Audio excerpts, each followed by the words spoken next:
I'm really excited to share more about how God is touching the lives of youth and families at Cunningham Children's Home.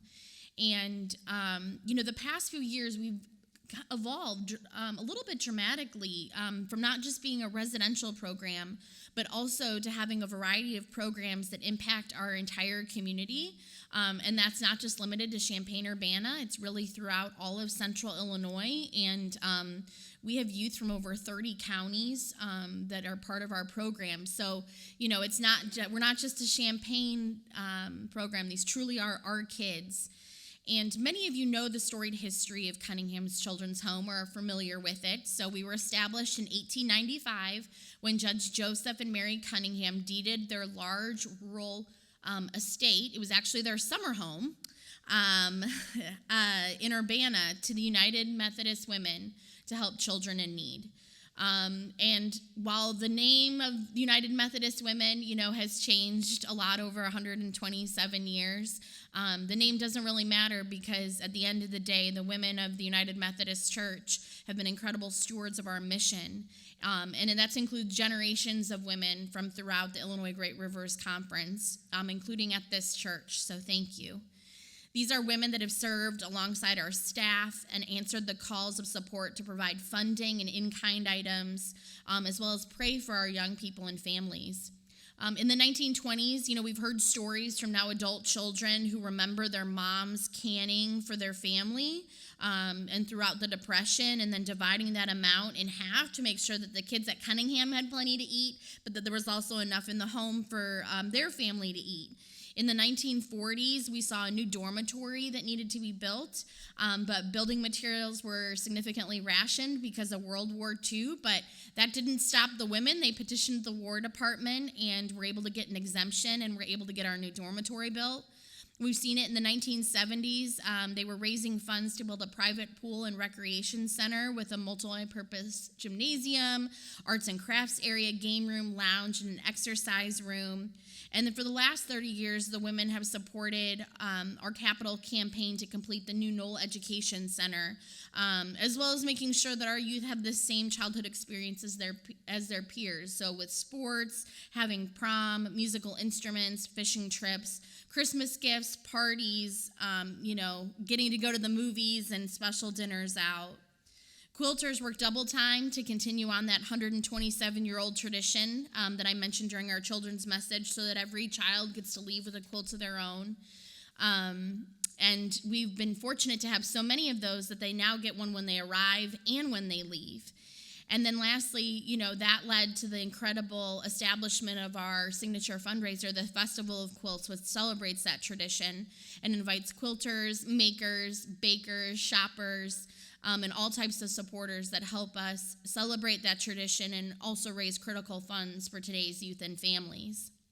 So thank you for your stewardship and support of the women, and also the ways that your church is supporting and loving our kids. But today, though Cunningham is no longer that traditional orphanage, we continue to be an exemplary child welfare agency that last year actually served over 794 individuals and families through 3 main programs. So residential treatment, that's always at the heart of what we do. We've also been able to expand our services and make an impact in community-based counseling services and special education. A majority of those who are referred to us come through state and child community welfare agencies. 55% of them are between the ages of 10 and 19 years old. And 95% of them come from right here in central Illinois, which we define as being within a 2-hour radius of Champaign-Urbana. So that includes this community here in Chatham. In residential treatment, we work with young people that are living with us to overcome the impact that trauma and abuse have had. And in our 3 school programs, we offer special education for children with autism, mental health challenges, and learning disabilities that for whatever reason their home school districts can't address. And lastly, in our variety of community-based counseling programs, we provide not only individual counseling, but family counseling, and also housing and educational assistance for homeless youth, support for families with children who are at risk of entering the juvenile justice system.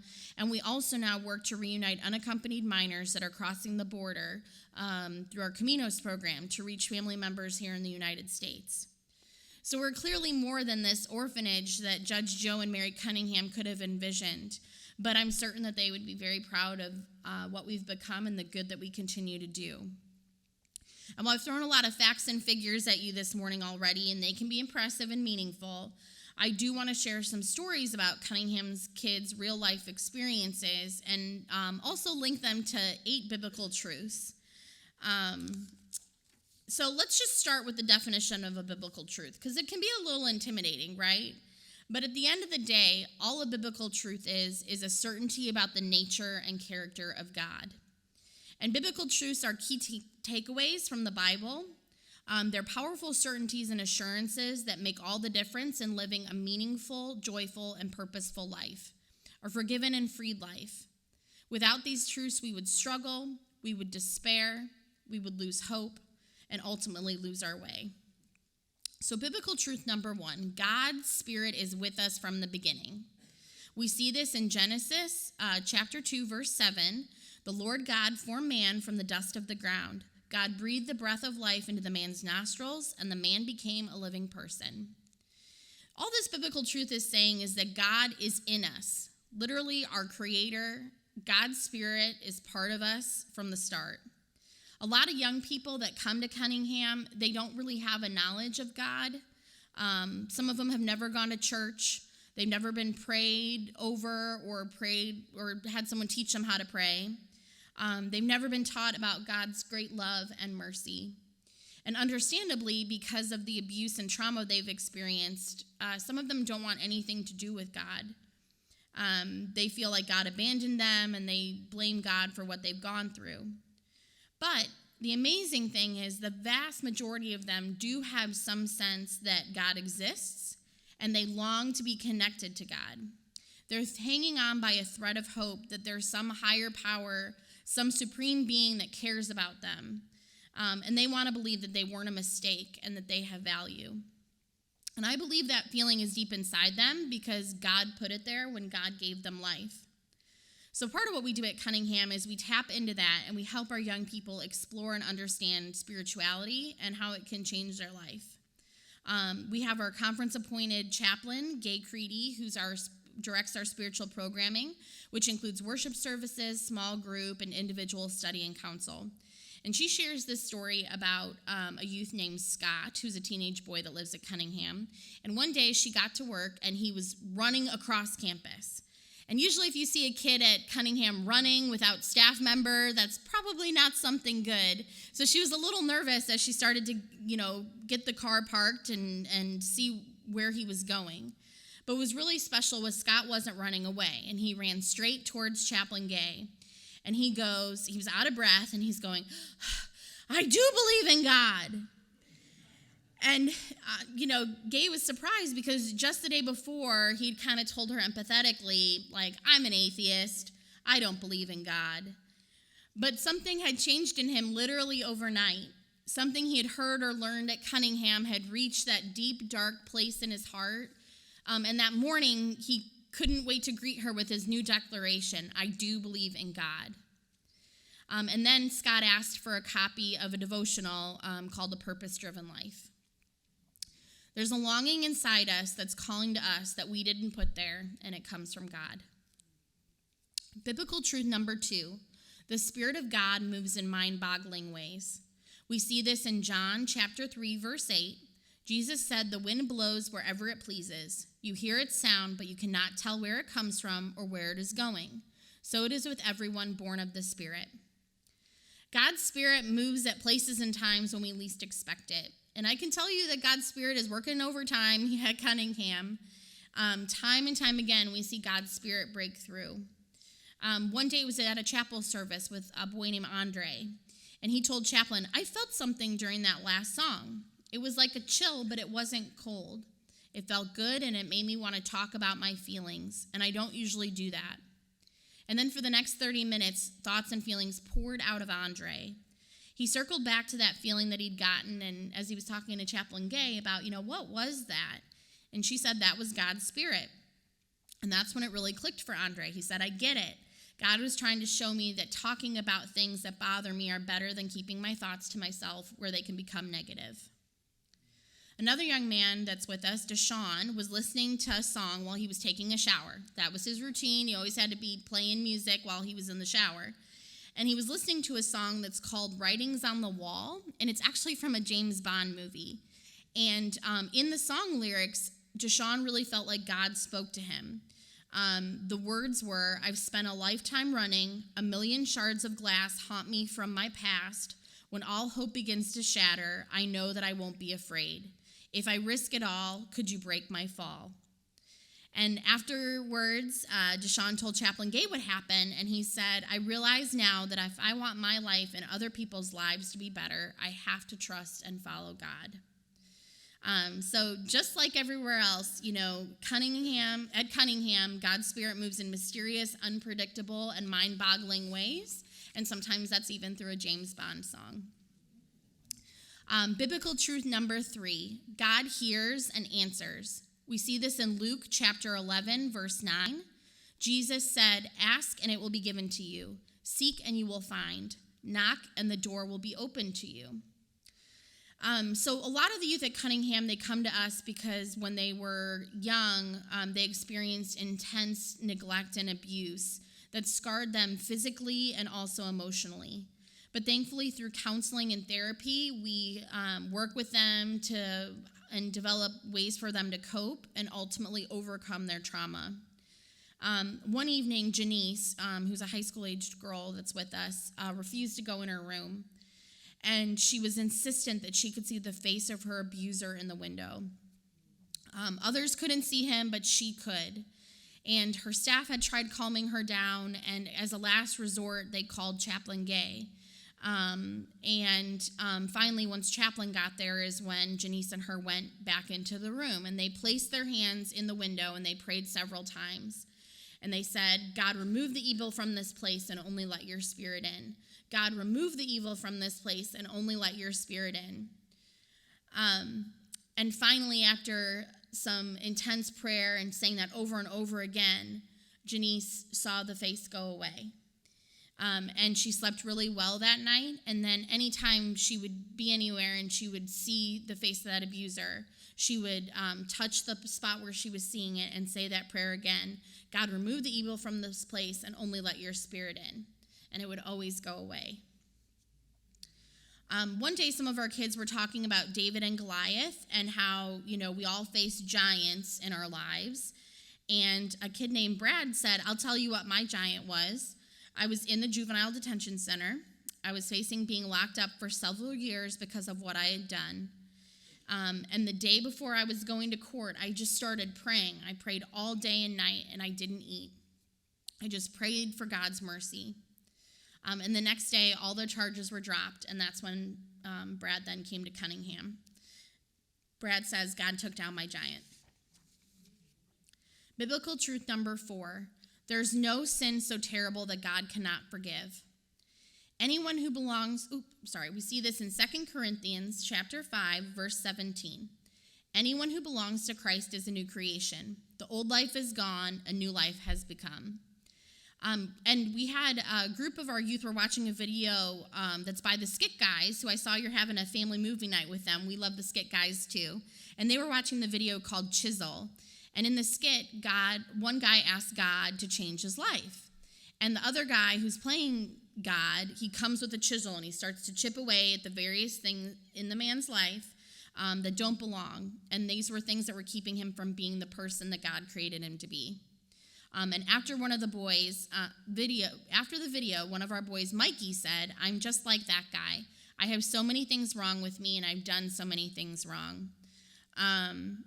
But Chaplain shared that verse with him, anyone who belongs to Christ is a new creation. And he felt inspired that he could keep chiseling away at the things that he knew weren't the right path for his life.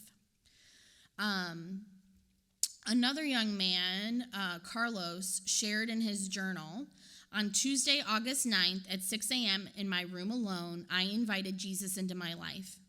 I know I'm a broken person, and he is the only one who can truly fix me. Even though I've turned my back numerous times on God, God never turned his back on me. I know I am forgiven, and with God on my side, I will learn to make better choices for my life. There is nothing so bad, no past so horrible that God cannot forgive. Biblical truth number 5, God gives us hope and strength in times of trouble. We see this in Psalm chapter 23, verse 4. Even though I walk through the valley of the shadow of death, I will not be afraid, for you are with me. We have a new ministry at Cunningham. I mentioned it briefly in my introduction. It's called Caminos, which is Spanish for journey. And it's actually a new program that's a federal program in alignment with our vision to see every child thrive. And we've begun delivering services to this new population of children who really need our help. So these are unaccompanied minors, so they're under 18 years old, that are migrated to the United States and come in at the southern border, and it's been decided by the Office of Refugee and Resettlement that they meet the qualifications to stay and seek that legal immigration case. So at Cunningham, we provide a safe and secure placement, temporary residence for them, while we find and vet their families that they're trying to reach, and then can move them on to their next stop and do reunification with their family. These youth are escaping intense gang violence, cartels, drug lords, poverty, and they're trying to reach family that's already here to be safe. They do worship with Chaplain Gay, and at one of the worships, they were going over the 23rd Psalm, and they discussed how the Good Shepherd leads and guides us. And upon hearing this psalm, and Gay asked, what was the most helpful verse in the psalm for you? And they all replied with, he is our shepherd, he takes care of us. And they said, Jesus got us through the valley we traveled to get here. Another one of our young women who's in our residential program, she is a mother who suffers from mental illness. And even so, this mother has been able to keep custody of 4 of her 5 children, except she didn't have any interest in her oldest daughter, Lily, who was the young woman who was with us. So there was no hope that Lily was going to be able to return home to her mom. And before coming to Cunningham, Lily had felt so rejected and hopeless that she turned to a gang for acceptance, and she got involved in prostitution. And one day at Cunningham, she was doing a Bible study, and the group read Psalm 27, and in verse 10 it says, even if my father and mother abandon me, the Lord will hold me close. Lily smiled and said, he's my only hope. God gives us strength and hope in times of trouble. Biblical truth number 6, God has a plan for each of us. We see this in Jeremiah chapter 29, verse 11. I know the plans I have for you, declares the Lord, plans to prosper you and not to harm you, plans to give you hope and a future. God has a plan for us. Melanie came into a spiritual discussion group, and before the group got started, she was just in a mood that day. So she was irritable, she said she was tired of everything, and she didn't want to be there. But she stayed, and the group opened with that verse from Jeremiah. And when Melanie heard it, she shouted out, that's the 3rd time I've heard that verse this week. Has that ever happened to you? I know that's happened to me.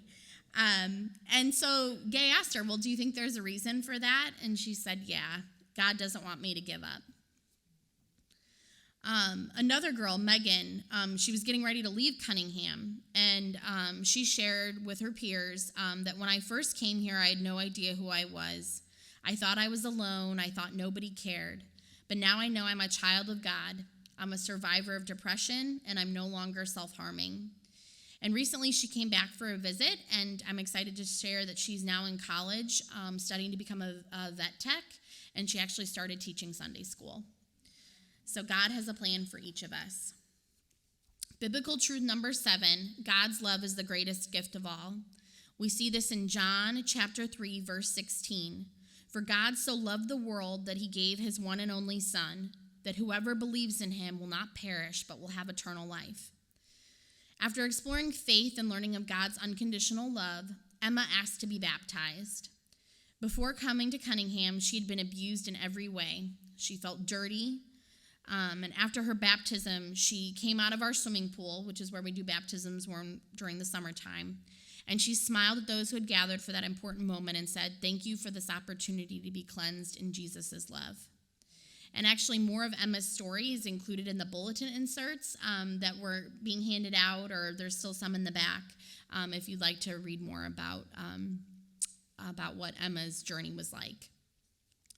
And then I want to share, too, one more story about a youth named Owen who had recently transitioned from our agency to another placement. And Owen was actually with us for 9 years, which is longer than a lot of kids are with us.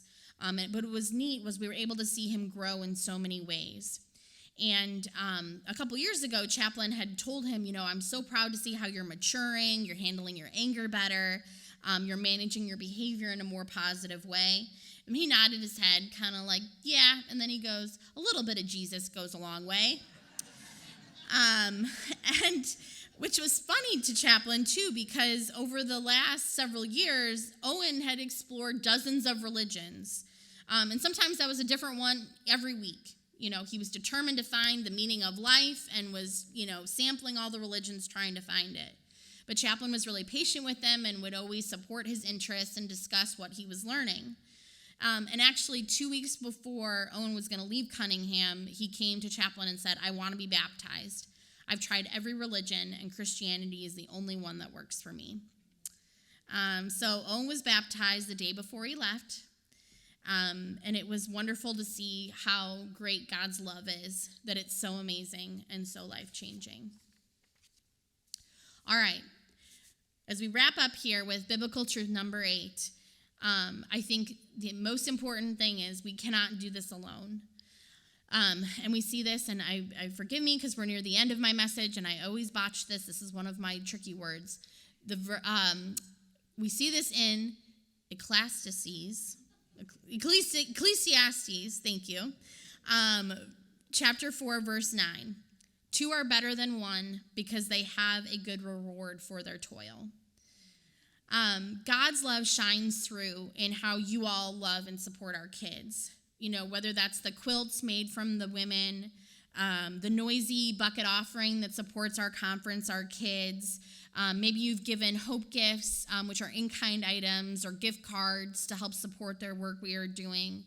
However you have been helping our kids, I just want to say thank you, because we could not make the difference in their lives without your support, and you are all woven in and part of this incredible network of love that helps kids find God and live a purposeful and meaningful life. Your prayers are always, too, very appreciated. There's a prayer list, actually, in that bulletin insert, so if you could keep our kids and what they're praying for in mind, that's another huge way you can help. Like biblical truths, your support and your prayers help provide that powerful certainty and assurance to help our kids find a meaningful, joyful, and purpose-driven life, which is also a forgiven and freed life. So it's been great to worship with you today, and thank you for the opportunity, your ongoing prayers, and for all you do for Cunningham Children's Home.